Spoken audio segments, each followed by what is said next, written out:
Desarrollar hoy día en el curso de Cívica nos toca el tema de los organismos internacionales y nacionales de protección a los derechos humanos. Nosotros hemos estado desarrollando lo que se refiere a los derechos humanos. Vimos y explicamos acerca de la trascendencia de los derechos humanos. Muy bien, derechos de primera generación, que son libertades individuales, derechos de segunda generación, que son los derechos sociales, y los derechos de tercera generación, que son derechos de solidaridad y relacionados al medio ambiente. Pues bien, la sesión anterior vimos las famosas garantías constitucionales.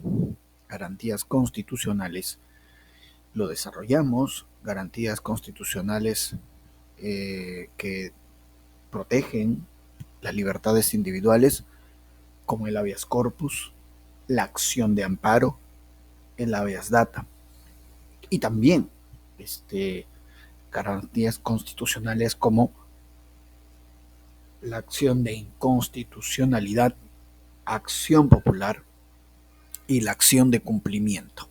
Muy bien, bueno, pero todo eso ya hemos desarrollado y hoy día tenemos este tema entonces, ¿no? Organismos internacionales y nacionales de protección a los derechos humanos.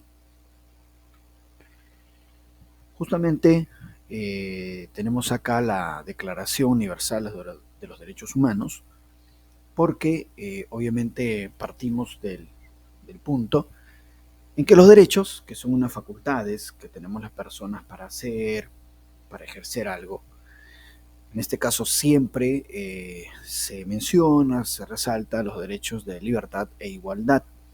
Son facultades que son protegidas por las garantías constitucionales y que se sustentan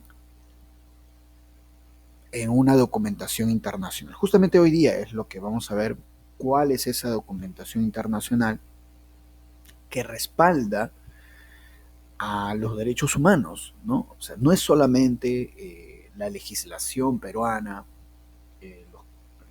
las leyes pero nacionales las que respaldan los derechos humanos.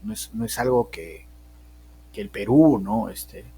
Decida solamente defender los derechos humanos. No, hay toda una legislación internacional, hay todo un marco jurídico internacional, que es justamente lo que hoy día vamos a observar. Ahí está, mira, ve justamente la Carta Internacional de Derechos Humanos. Muy bien, claro que sí. Importantísimo. Y esta Carta Internacional de Derechos Humanos, muy bien, tiene primero la Declaración Universal de los Derechos Humanos, 30 artículos, que justamente lo vemos acá, mira, ahí están los 30 artículos. Y el primero es pues muy importante porque dice, todos nacemos libres e iguales, libertad e igualdad. Muy bien. El contexto para esta Declaración Universal de los Derechos Humanos es que el mundo salía de la Segunda Guerra Mundial, ¿no? Que fue terrible, terrible, no solamente porque la Segunda Guerra Mundial provoca la muerte, ¿no? De 45 o 50 millones de habitantes, ¿no? Que es un montón, sino porque se observaron en esa Segunda Guerra Mundial la intención en algunos casos de desaparecer, ¿no? Pueblos enteros, con una situación muy terrible, ¿no? Por ejemplo, el caso de los nazis, que quisieron eliminar a todos los judíos, muy bien, a través del Holocausto, a través de los campos de concentración, terrible. Tanto es así que cuando culmina la Segunda Guerra Mundial, a todos los altos mandos nazis que aún estaban con vida, se les sometió, ¿no? A los juicios de Nuremberg, a los famosos juicios de Nuremberg, y tuvo que elaborarse una legislación justamente para poder juzgarlo, los famosos crímenes contra la humanidad, que fue algo realmente terrible, ¿no? Pero no solamente los nazis tuvieron digamos, intención, ¿no?, de eliminar a los judíos. También, por ejemplo, en el caso de los japoneses, ellos, pues también hicieron experimentos químicos, también fueron muy crueles con la población china. Entonces, realmente, terminada la Segunda Guerra Mundial, había toda una conmoción acerca de estos casos, ¿no?, de violación de derechos humanos. Por eso es que en la ONU, Organización de Naciones Unidas, se da esta Declaración Universal de los Derechos Humanos, ¿no? Contexto: fin de la Segunda Guerra Mundial. Obviamente, esta Declaración Universal busca informar a las personas, ¿no?, acerca de los derechos humanos, ¿no? Incluso en algunos libros se pone en la contracarátula esta relación de derechos humanos con la intención, pues, de que la gente se entere, de que la gente pueda hacer, ejercer estos derechos. Y con respecto a los pactos internacionales o tratados internacionales, recordemos que todo tratado internacional de derechos humanos está en la misma jerarquía de nuestra Constitución. Muy bien, eso siempre se tiene que indicar, ¿no? Todos los tratados internacionales de derechos humanos tienen la misma jerarquía que la Constitución de nuestro país y son vinculantes. ¿Qué significa eso? O sea que se tienen que ejecutar sí o sí. O sea, no es que el Estado peruano diga, bueno, voy a ver si ejecuto, voy a analizar. No, no, no, no, no, tiene que ejecutar. Por eso se llama vinculante, ¿no? Todo lo que concierne, todo lo que indique esos tratados internacionales sobre los derechos humanos. Claro, por ejemplo, derechos humanos que protegen lo que en la sesión anterior vimos, ¿no?, los derechos de primera generación, libertades cívicas y políticas, o los derechos de segunda generación,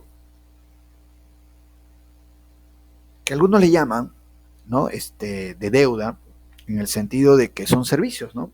Recuerda que los derechos de segunda generación, por ejemplo, la salud, a la educación, ¿no? Y justamente la salud y la educación son servicios que el Estado peruano tiene que brindar a la población, ¿no? A una educación, a derecho a la salud. Entonces, por eso se llama de deuda, porque se convierte en muchos casos en servicios del Estado a la población. Muy bien, ahora, ahí están justamente, ¿no?, los derechos de primera generación, segunda generación, tercera generación, por supuesto.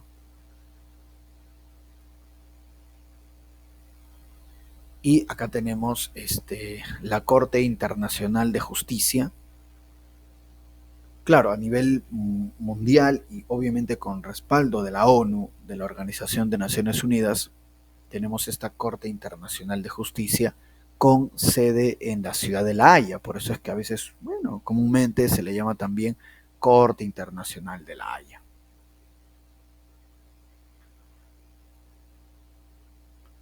Ahí está, sede La Haya en Holanda o Países Bajos, dependiente de la Organización de Naciones Unidas, por supuesto. ¿Se fundamenta en el derecho internacional? Claro que sí. Y se establece en 1945. Muy bien. Entonces, como dice acá, pueden acudir a este tribunal solo las personas jurídicas, es decir, países de todos los continentes, para arreglar alguna controversia. Controversias sobre todo que involucren territorio, soberanía, la posibilidad de una guerra, ese tipo de controversias, ¿no?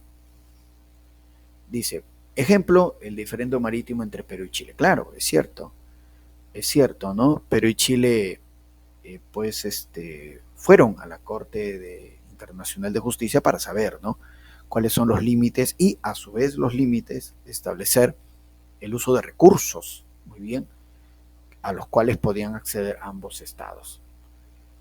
Presidenta de la Corte Internacional, Joan Donojo. Muy bien, así es. Bueno, acá nos ponen precisamente que el Estado peruano ha acudido 2 veces a la Corte Internacional de Justicia de La Haya, ¿no? La primera vez fue por el caso de Víctor Haya de la Torre, que se asiló en la Embajada de Colombia. Esto fue durante el ochenio de Odría, cuando Odría dio un golpe de Estado y comenzó una persecución a los apristas y comunistas. Más de 1000 apristas fueron arrestados y enviados a cárceles como el Sexto o el Penal El Frontón, pero en el caso de Haya de la Torre, él se asiló en la Embajada de Colombia. Y justamente es ahí donde el dictador Manuel Odría lleva el caso de Haya de la Torre al Tribunal Internacional. Odría pues quería que Haya de la Torre salga para arrestarlo, ¿no? Bueno, el Tribunal de la Haya se demoró varios años, pero finalmente dio una sentencia. O mejor dicho, precisamente la novedad es que no dio una sentencia, porque finalmente el Tribunal de la Haya indicó que este tipo de temas no correspondía a su jurisprudencia o que no podía manifestarse en este tipo de casos. Y lo único que podía hacer es simplemente no dar una sentencia, pero sí una recomendación. Y la recomendación del Tribunal de la Haya fue que Haya de la Torre salga de la Embajada de Colombia, pero, porque la Embajada de Colombia estaba por la avenida Javier Prado, entonces el Tribunal de la Haya recomendó, no una recomendación, o sea, se hace o no se hace caso, ¿no? Simplemente, no tiene el carácter de una sentencia. Pero el Tribunal de la Haya indicó, ¿no?, que Haya de la Torre salga de la embajada, pero que no sea arrestado, y vaya al aeropuerto y salga también del país. Eso fue lo que acordó. Y finalmente eso fue lo que se hizo. Haya de la Torre salió de la Embajada de Colombia,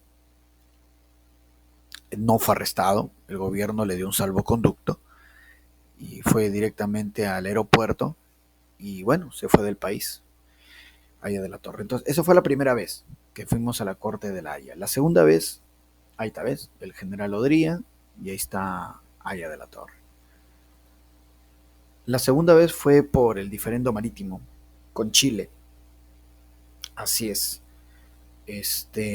Justamente a pedido del Perú, porque el Perú es el que pide que el Tribunal de la Haya se manifieste y establezca un límite marítimo entre Perú y Chile. Como vemos, las posiciones iniciales, Chile proponía el paralelo como límite marítimo, mientras que el Perú proponía la famosa línea equidistante. Claro, ahí está. Bueno, esta era la protección máxima, ¿no? Esta es la línea equidistante que finalmente el Perú pedía. Bueno, se fue al Tribunal de la Haya, luego de varios meses y años, 6 años, luego de 6 años, el Tribunal de la Haya dio su sentencia y finalmente este va a ser el límite marítimo, ¿no? 80 millas en paralelo, de ahí una diagonal. Finalmente ese va a ser, y es, hasta ahora por lo menos, el límite marítimo con Chile, ¿no? El Perú obtuvo 50.000 kilómetros cuadrados. Ahí está. Muy bien, tenemos ahora la Convención Americana sobre Derechos Humanos. Esto es en el caso de América. En el caso de América, Convención Americana sobre Derechos Humanos, llamado Pacto de San José de Costa Rica, ¿no? De carácter vinculante. Obliga al Estado peruano la Carta de la Organización de los Estados Americanos. Regula, por ejemplo, la aplicación de la pena de muerte en las nuevas constituciones que se elaboren.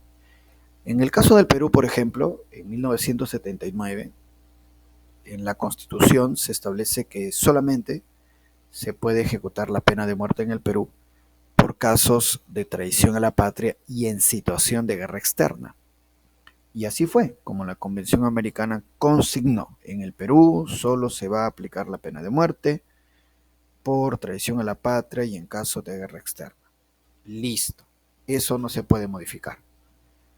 queda así la pena de muerte y no se puede modificar, porque en la posterior constitución, o sea, la constitución actual, ¿verdad? Del año 93, hasta ahora por lo menos, se quiso aumentar, y se ha aumentado la pena de muerte, porque uno lee la constitución, el artículo 140 dice pena de muerte también por terrorismo, pero la Convención Americana ya no lo acepta, porque la Convención Americana indicó que solo lo aceptaba cuando se estableció pena de muerte por traición a la patria y en caso de guerra externa, no más. Por lo tanto, nuestra Constitución dice pena de muerte por terrorismo, pero dicha no se puede ejecutar. Muy bien, pena de muerte, ahí está, por ejemplo, este es el último ejecutado por pena de muerte, este capitán de la FAP, así es. Y luego tenemos la Corte Interamericana de Derechos Humanos. La Corte Interamericana, importante, también solamente acuden personas jurídicas, pero en el caso de la Corte Interamericana también pueden acudir personas naturales, muy bien, claro que sí, pero primero tienen que ir a la Comisión Interamericana de Derechos Humanos. Así es. Muy bien, entonces, claro, si de repente una persona, ¿no? Ha sido violentada sus derechos por parte de algún Estado, entonces acude primero a la Comisión Interamericana y luego de ahí a la Corte Interamericana de Derechos Humanos, ¿no? Ahí está la Comisión, perdón, Interamericana de Derechos Humanos. Entonces, en el caso de la Corte Interamericana, a diferencia del Tribunal de la Haya, porque en el Tribunal de la Haya solamente pueden acudir países, en la Corte Interamericana sí pueden acudir personas, pero tienen que, primero tienen que asistir a la Comisión Interamericana de Derechos Humanos. Así es. Y tenemos por acá la Carta Democrática Interamericana, importantísima. La Carta Democrática garantiza la democracia en los países, aunque esto a veces no se cumpla, ¿no? Tenemos en Latinoamérica dictaduras como Cuba o Venezuela, en donde la Carta Democrática pues, realmente no funciona, ¿no? Esos países siguen siendo dictaduras con gobiernos no democráticos. En el Perú también está la Coordinadora Nacional de Derechos Humanos. Justamente la Coordinadora Nacional de Derechos Humanos orienta a las personas que quieran acudir a la Comisión Interamericana para finalmente hacer llegar su caso a la Corte Interamericana de Derechos Humanos. Muy bien, chicos, vamos a llegar hasta acá. Muchas gracias, nos vemos, cuídense bastante, estudien y repasen. Nos vemos.